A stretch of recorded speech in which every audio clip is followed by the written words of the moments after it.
I'm pretty sure you can relate to this. When I first started styling, I felt like I needed to move. Born and raised in Baltimore, a very small city, there weren't a lot of people here doing what I did.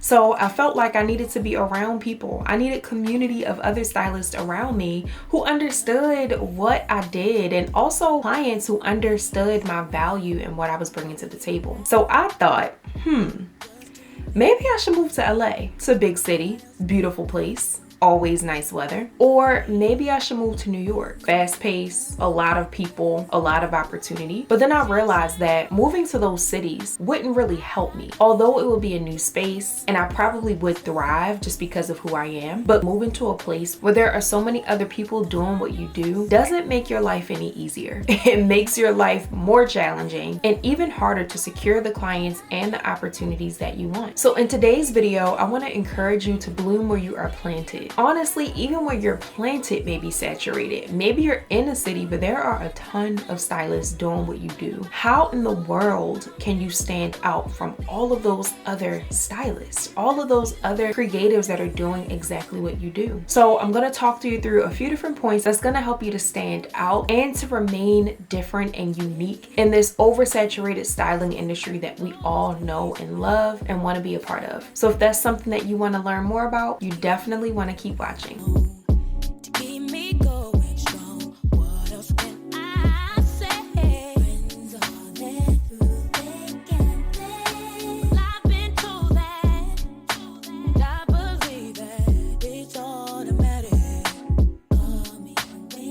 Hey stylist, it's your favorite style biz coach Kristen, and I'm always excited to be back with another video, of course. In today's video, this topic was really inspired by just growing my business in a smaller city and also feeling like sometimes even in the smaller city, I have a ton of competition and am surrounded by a bunch of other stylists doing what I do. As I grew through my journey and as I matured as a stylist, I started to focus in on what actually made me unique, what actually made me a stylist that someone would want to invest in. It got to a point where I felt like I was doing what everybody else was doing, and I no longer wanted to do that. I wanted to be my own stylist. I wanted to be my own expert, offering services that were unique to my clients' needs, but still solved a problem. And that is exactly what I want to encourage you to do today. I have quite a few different points that I'm going to hit on that will help you to stand out in an overly saturated industry, specifically the styling industry, but also staying true to who you are as a stylist. So real quick, for those of you who don't know me and you may be new here, my name is Kristen. I'm your favorite style biz coach, and I'm the CEO and founder of PSU, which is Project Style University. At Project Style University, I help first generation personal stylists transform their love for styling into a profitable business. And I do that through group coaching, private coaching programs, mentorship, and of course, these YouTube videos and lives. I love sharing my styling story, sharing my experiences with you all because I'm sure that you can relate to many of them. And I also love encouraging y'all to keep going because if it wasn't for my faith, I would not be here right now, y'all. I would have given up a long time ago. But guess what? I am standing strong in this industry almost 12 years later, and I'm so excited to keep going and to see where God takes me. I have accomplished some amazing things working with brands like Nordstrom, Trunk Club, Rue La La, Amazon, just to name a few. I've been on the news. I work with countless women. I curated my own body shapes that are all in my signature ebook, The Body Shape Bible. And I've also hosted my own events and workshops, y'all. And although my styling journey has not been a straight path, I know that I've accomplished some amazing things. And I know that I am called to do the work that I am currently doing. So I want to encourage you to keep going, to have some faith, and to hone in on what makes you unique and different, because that's what this video is going to be all about. The styling industry has become extremely saturated over the past couple of years, I'd say. And it's something that I feel like a lot of people are wanting to get into, but they don't really realize all the work that goes into being a stylist. Sourcing clothing, understanding brands, understanding body shapes, understanding how to style proportions, understanding how to style other people that aren't themselves. A lot goes into being a stylist, y'all. It's not just about shopping and putting outfits together. And you also want to make sure that when it it comes to your styling business, you're actually solving a problem,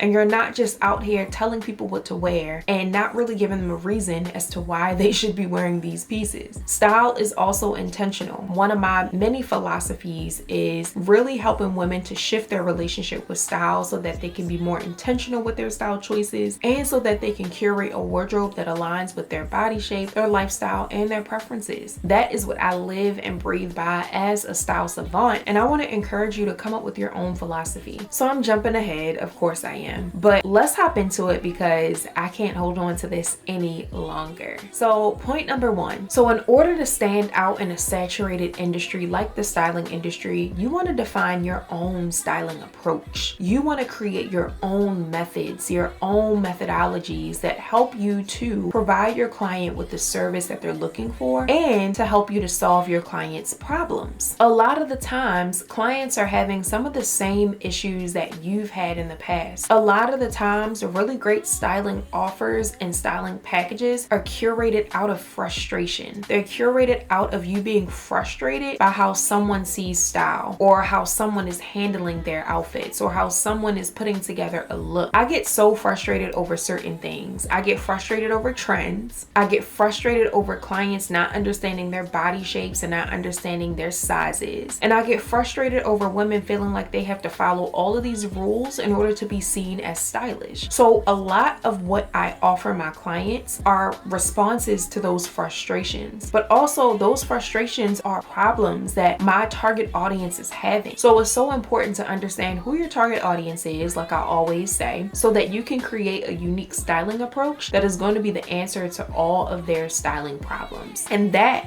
is what's going to help you to stand out. I have a method called the CEO method that I take all of my styling clients through. So create your own method, whether you use acronyms or whether you use letters, but create your own method. You may already even have a unique method or philosophy that you live by when it comes to styling. So turn that into a framework that you can teach your clients and walk them through when you're styling them and when you're taking them through your styling experience. Also, don't be afraid to come up with a new name for yourself. Now, personal stylists, y'all can call yourself personal stylists all day, but I know for me, I do more than that. So I've coined the term the style savant, and I absolutely love it. So when I'm out talking to people, telling people what I do, telling people who I am and what I do, I say style savant, and they're constantly asking me, oh wow, well what exactly does that mean? So my title is a conversation starter. Obviously the word style is in it, so it has something to do with style and your appearance and how you're showing up, but a lot of people don't know what the word savant means. So create a unique title for yourself that briefly explains what it is that you do and what it is that you are good at and what your unique methodology is. Also make sure that when you are creating this new title, that when people ask you what it means or people are interested in learning more, that you know how to explain and back up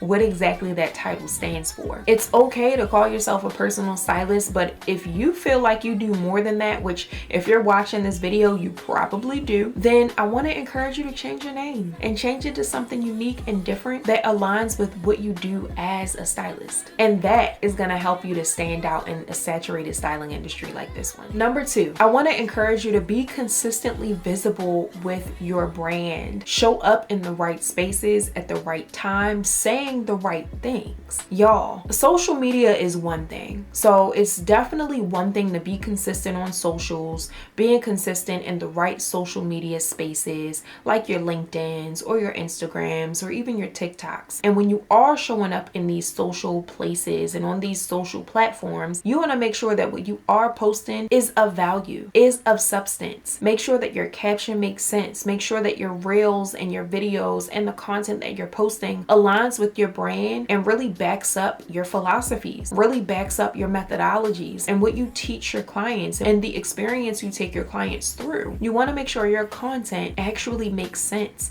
and aligns with your brand. But let's talk about offline. If you're constantly visible at the right events, at the right spaces, at the right time, you have the opportunity to meet people, not just potential clients, but people who can provide opportunities to you, people who can refer you to other people, people who who you can potentially collaborate with, people who you can bring into your network, because y'all, your network is your net worth. So this industry is a lot of who you know. It's also a lot of what you can do and how you're showing up in these spaces. When you are showing up in these spaces in person, don't be afraid to share your new title. Don't be afraid to tell people who it is that you style specifically, because that is going to help people to get a better understanding of who to refer you to and who is the best clients for you. Now, be specific. Don't feel like you have to be extremely broad just because you want to work with everybody, because CEO stylists don't work with everybody. We work with the people who appreciate our value and understand what we bring to the table. So when you're speaking about what it is that you do, be confident in that. People may ask you, well, what does that mean? Or what exactly is that? Or what exactly does that type of stylist do? Don't hesitate. Although it may be different, it may be unique from what they've heard, it may be different from what they're used to. That is what's going to help you stand out in a saturated industry, because it's going to help people to remember exactly who you are. Last but not least, number 3, I want to encourage you to build real relationships and not just followers, not just subscribers. You want to build community, build relationships. And trust me, this can be very challenging. I've struggled with this too. But when you stay true to who you are, and when you focus in on your specific philosophy and what you do as a stylist, those people will come. In an overly saturated industry, the people who win are the people that can connect with other people. So don't be afraid to share your story. Don't be afraid to tell people what frustrates you and what bothers you about the styling industry and why you decided to step into the styling industry because of that frustration. Don't be afraid to say something that people may not be expecting you to say, just because they're so used to knowing what a personal stylist does, or they assume that they know what a personal stylist does. So be confident when you're connecting with people, because that connection can lead to so much more. Another thing that I want to encourage you to do when it comes to building community and just building your network, nurture the clients that you currently have, but also nurture the clients that you work with in the past, y'all. Don't just style clients and don't just take them through styling experiences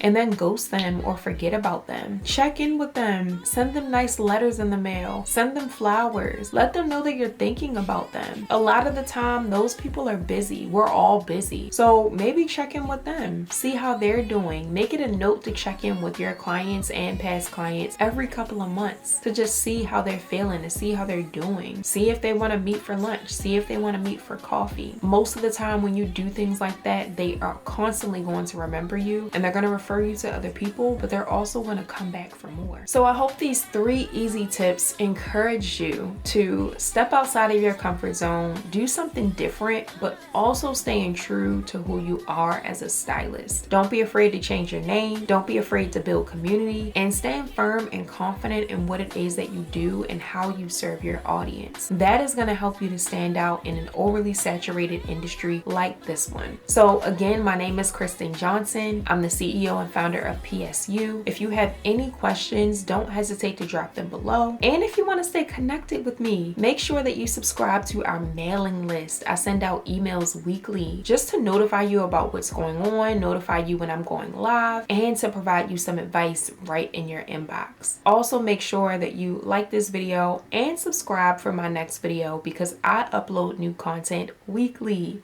I'm always excited to share my advice, share my journey, and share my expertise with you about building a styling business with ease and with intention. So again, I hope you enjoyed this video, and I'll see you in the next one.